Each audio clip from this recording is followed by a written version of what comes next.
Hello, I'm Ted Pike, and this is my wife, Lynn. In 1988, an evangelical pastor in Sweden opened his Bible to the story of Sodom and Gomorrah. He informed his congregation, which included a homosexual, that God is still angry at sexual perversion and will judge those who practice it. Several months later, this pastor was serving a sentence in jail. He had violated Sweden's anti-hate statute, a law that protects groups, such as homosexuals, from verbal violence. Verbal violence includes public statements which might cause them embarrassment because of their sexual orientation. It is well known that socialist Sweden is the trendsetter in human engineering. What happens there will probably be taken for granted through much of the world 10 or 15 years later. But laws in America banning criticism of others? It can't happen, most will reply. Not with free speech guaranteed by the Constitution, but it can. A hidden agenda toward ultimately restricting free speech surfaced among bills introduced in Congress in the summer of 2000. Hate crimes legislation was proposed as a first step toward banishing prejudice in America. This bill, deceptively titled the Local Law Enforcement Enhancement Act of 2000, passed the Senate but was voted down in the House. If it had passed, it could have laid the foundation for an anti-hate bureaucracy identical to Sweden's, a bureaucracy which would redefine prejudice so as to make the Christian a lawbreaker. But the threat is not over. As Congress has reconvened in 2001, the backers of this bill, undaunted, have resubmitted another very similar bill. Here's how our free speech is coming under attack. Anti-hate legislation is the brainchild of the ultra-powerful Anti-Defamation League of B'nai B'rith, or ADL. In this building behind me is the Seattle branch of the ADL, one of 30 nationwide local branches. Like spokes in a wheel, local offices follow directives and report back to the hub, which is the national headquarters in New York City. The ADL portrays itself as a Jewish civil liberties organization dedicated to protecting Jews from anti-Semitism. As we will see in this video, its long-term goal is to silence Christian and conservative political thought. On the 7th floor of this building, information is gathered throughout the Pacific Northwest concerning those the ADL considers a threat to its agenda, or in ADL terminology, those who are prejudiced. Inside, computers store thousands of secret files on right-wing conservative Americans, most of whom may never have committed a crime, except perhaps criticizing the State of Israel. That is why even people's home addresses, driver's licenses, social security numbers, and personal information are listed in these files, so that they can be identified quickly when such so-called prejudice actually comes to be against the law of the land. Such Americans did not give the ADL permission to keep a secret dossier on them, but the ADL does it anyway. It's part of the ADL's database on right-wing organizations, a database which the ADL shares not only with the FBI and Justice Department, but with local police, such as here in King County. Like the ancient Pharisees, whom Christ described as whitewashed on the outside, the ADL gives the impression of a Jewish civil liberties organization with high-minded intentions.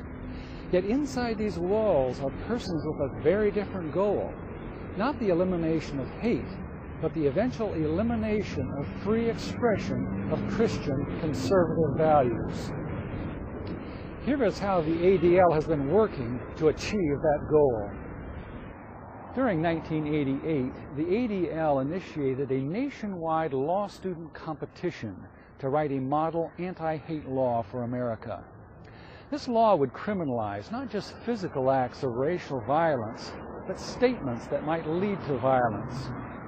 On April 20th through the 22nd of 1988, the ADL helped sponsor a conference at New York's prestigious Hofstra University. It was entitled Group Defamation and Freedom of Speech, the Relationship Between Language and Violence. The winner of the hate crimes competition was announced as Joseph Ribicoff, a law student from Whittier College in California. The invitation to draft a group libel statute was a serious national competition with students from the finest law schools in America competing. As such, when the ADL gave first prize to Joseph Ribicoff above many rivals, it tells us that the ADL jury liked very much what Ribicoff proposed. They saw Ribicoff's hard-line legislative approach to group libel as a direction they wanted to explore. This is obvious because the second and third place winners were not nearly so harsh and repressive of free speech as Ribicoff. Let's review what the ADL found so agreeable within Ribicoff's proposal. First, Ribicoff asserts that just banning acts of hate-motivated violence is not enough. The words that stimulate suspicion, friction, hate, and possible violence must also be criminalized. Yet what are words but the outward expression of ideas? Ribicoff wants to ban those seed ideas which might conceivably be used as a pretext for bigotry and violence. To enforce this ban on ideas, the ADL clearly favors Ribicoff's next proposal, state censorship. According to Ribicoff, state agencies should not only monitor and restrict free speech in general, but should censor all movies and videotapes that criticize identifiable groups. Any person, persons, or organization that publicly shows a film or movie before it has been submitted and reviewed by the agency shall have committed a misdemeanor. A misdemeanor means a crime. A crime committed requires a law enforcement, legal, and penal establishment capable of punishing that crime. Again, the ADL looks with favor upon such law enforcement bureaucracy to prevent thought crimes. In Canada, if one is accused of defaming an identifiable group and confesses quickly, he may be fined up to $5,000 and serve up to 2 years in prison.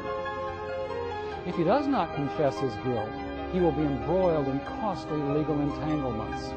If he loses, he will again have to face fines and possible imprisonment. Because the ADL gave first prize to such a system of harassment and prosecution, there is every indication that the ADL is delighted with Ribicoff's get-tough proposals to criminalize thought crimes. But Ribicoff and the ADL want even more.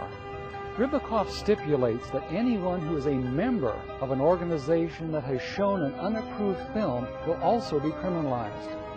This means, for example, that if a large anti-homosexual American organization, such as Pat Robertson's Christian Coalition, produces a video critical of homosexuality, all of its tens of thousands of members may be indicted if they remain members. Refusal to abandon their loyalty will become contempt of court, and prison will follow.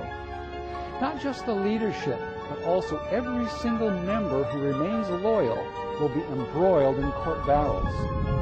But surely, you may say, if the accused can defend the truth of his statements in court, he should have nothing to fear. Forget it. For Ribicoff, the criteria of guilt or innocence is not truth. Rather, if one verbally humiliates those who have been given federal status as members of a protected group, then group libel has occurred. This is what he means when he says, regulating group defamation is status-based, not content-based. The truth of the content of that so-called libel does not matter. It will not be admitted as evidence in court. Again, we should note that the other law students who won first and second honorable mention were not as extreme as Ribicoff.